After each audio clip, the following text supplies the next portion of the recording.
This video is brought to you by patreon.com/worsttake. Get access to exclusive live streams and Discord servers, on-screen shoutouts, and early access to some videos when you join now. Help make sure that we can continue to make content like this by supporting the Patreon. Links are in the description down below.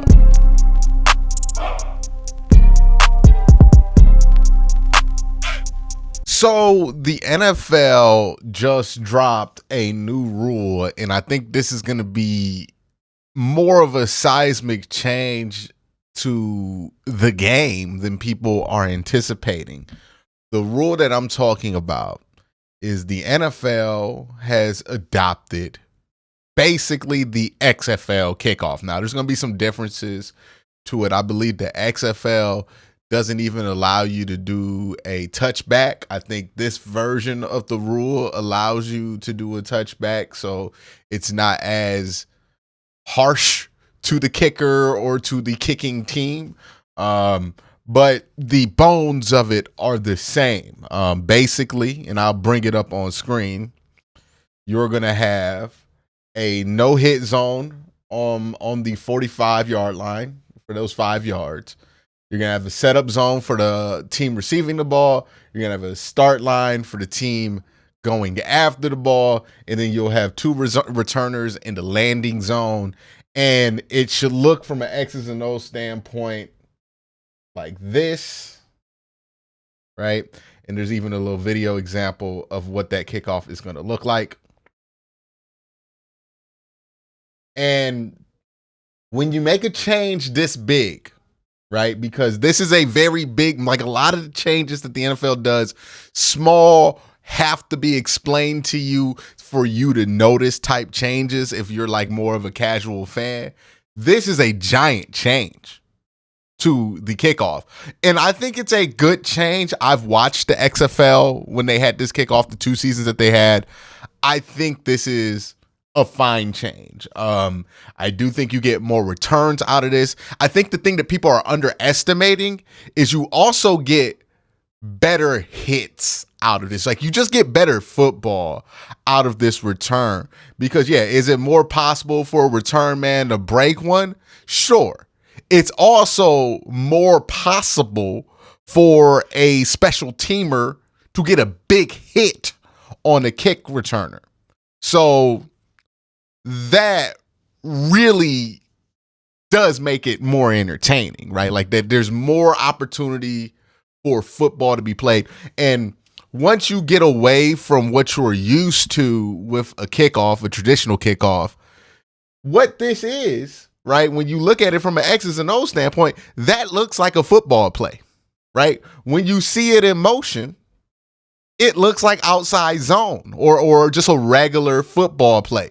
And I'm all for things that look more like football in football. And that's going to look more like football. I know some people are going to be like, oh, you're going to get the ball up at the 35-yard line, all this stuff. It don't happen that much. Even in a game like the XFL where they're purposely trying to get you the ball as far downfield as possible because they don't have the quarterback play to keep up with the scoring, it doesn't happen that often. So, yeah, that is the change. Now, Eric Galco posted a thread. He's one of the people on the XFL team that developed this new kickoff rule.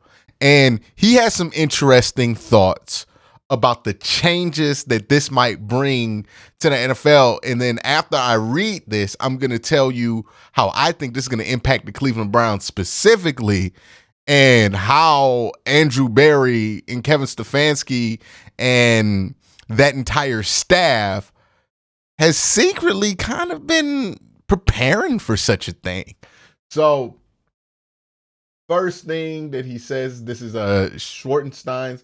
So this is Sam Schwartenstein's invention, the kickoff rule during the 2020 XFL committee. So the first thing he says is overall play design. The kickoff isn't going to be run like previous kickoff. There'll be less of a value on collisions, quickness, and explosion. Instead, it'll be more analogous to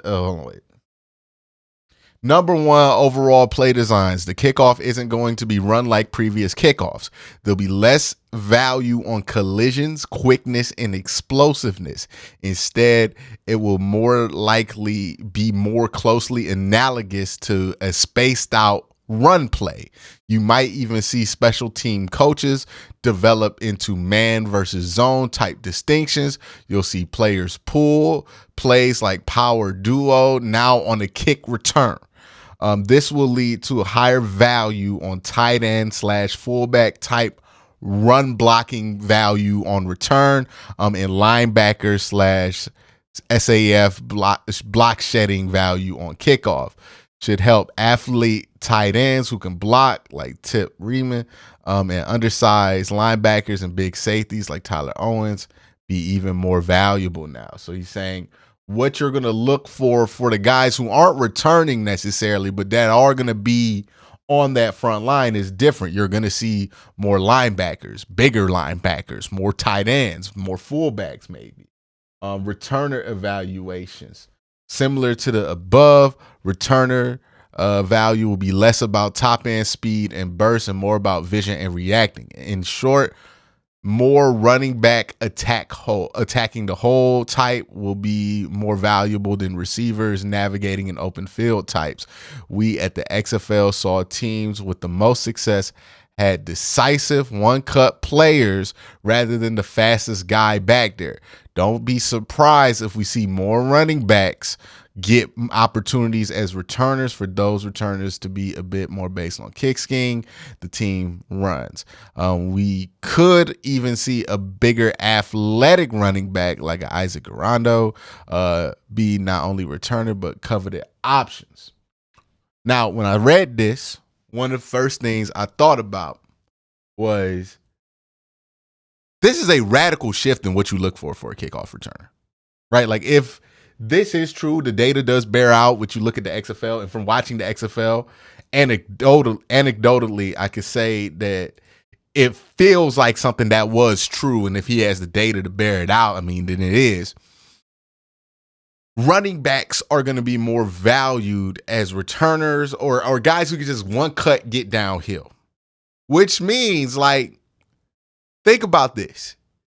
There is a world where Kareem Hunt makes more sense to be a kick returner than Elijah Moore. And that world is here. I think that's a good thing, by the way. When you basically make it a sprint for the kickoff return, I think that just ends up with a boring play because either that dude is going to look at that coverage and decide, can he sprint or not? If he can't, he's just not going to take it. This leads to a lot more returnable results. And who doesn't love a good run play? Like, who doesn't love a big run? And that's basically what this is going to turn into. And more running backs getting more responsibility. On one hand, you worry about that because is this going to be another thing that teams are going to use to devalue the running back position? But on the other hand, this is a way to make it so that a team can justify carrying 4 running backs, when that was previously hard to justify. This is going to change some things. Like, I look at this and I think, who makes sense as a returner every once in a while? Derrick Henry. What's Derrick Henry's big thing, right? If he gets downhill, he's hard to stop. Well, imagine a world where Derrick Henry gets a 10-yard downhill head start on an outside zone play. Oh my goodness. You can imagine the same thing with Nick Chubb. Like, let Nick Chubb get back there every once in a while to return a kick. Now, I don't know if this kick's going to be much harder to kind of place because of the changes they made. I imagine it's not. But the type of player that will succeed, like Duke Johnson, is somebody that is not in the league anymore. But I'm like, man, if he was in the league, he would eat at this. Or Devin Singletary, right, is another one that comes to my mind. Maybe even somebody like Dearness Johnson. Like, I can see a number of undervalued running backs that are going to see this as a giant opportunity to really, like Isaac Pacheco. Could you imagine him on one of these? Ooh, ooh. Whew. It's gonna get real interesting. Again, if running backs are returning that play more often, it's gonna be a lot more explosive, a lot more physical, which is gonna be more fun to watch as well, and it's gonna feel more like football. So I think this is a good change. Roster construction. Eric Galco makes the point that for the last 5+ year, a core special teamer primarily meant a standout on just punt and punt return team, which amplified just gunners and returners in a big way. Now the NFL kickoff heavily incentivizes every return be a live play that puts 10 plus more plays in real action again. And one that requires a defined skill set. It's huge. Don't be surprised if teams adjust to how many at each position they carry. Carrying a fifth tight end, a 78th/8th linebacker, and a fifth or sixth/safety may be commonplace. So this is going to change how roster construction is done in the long run. Number 4, learning curve, XFL 2020 edition. We felt confident we see not only a lot of returners as a lot of returns, as we do now, run heavily incentivize a play happening, but a lot of big plays. But it took time for our coaches to be comfortable and creative, as well as address the reduced space initially. The old NFL kickoff had big lanes and initially they closed up with good coverage. The new kickoffs will have more narrow lanes, but a much greater opportunity to turn those lanes into big plays and touchdowns. It may just take until the second half of the NFL season to happen, but when it does, don't be surprised if we see a major uptick in return touchdowns. So the return game is going to be back. In effect, it's going to be a impactful play again, which is something that I've heard a lot of people want. Now, whenever there's change, there's going to be people resistant to change and not like it. And I understand that, but I'm always going to be open to a change and just give it a year to see how I feel about it at the end of the day. And I think that these changes that this kickoff rule makes will be positive. I think about it from a Browns perspective, right? Okay, how does this change what the makeup is for the Browns? Well, the Browns are already a team that has a lot of safeties. The Browns are a team that's probably going to carry 4 tight ends anyway. And the Browns are a team that have 4 running backs right now. 2 of them have returned kicks before in Jerome Ford and Naheem Hines. And I look at that kickoff and I think to myself, that's something Jerome Ford's going to be good at. When you look at where Jerome Ford had success, he was very boom or bust as a running back last year.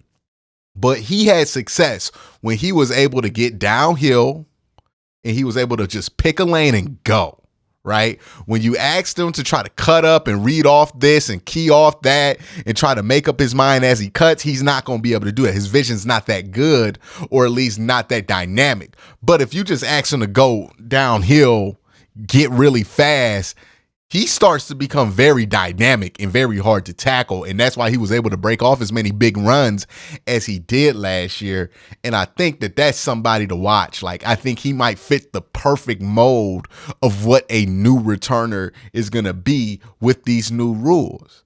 It's going to be interesting to see how this affects the league. It's going to be interesting to see how Bubba Ventrone reacts to this. I think it's a good thing, too.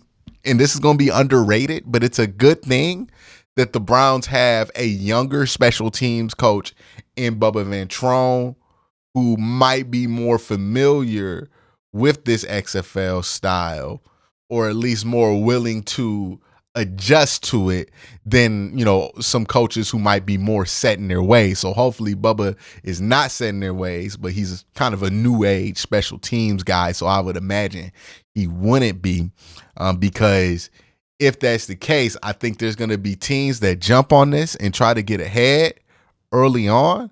And I think there are teams that are going to kick and scream and bitch and moan about it being different.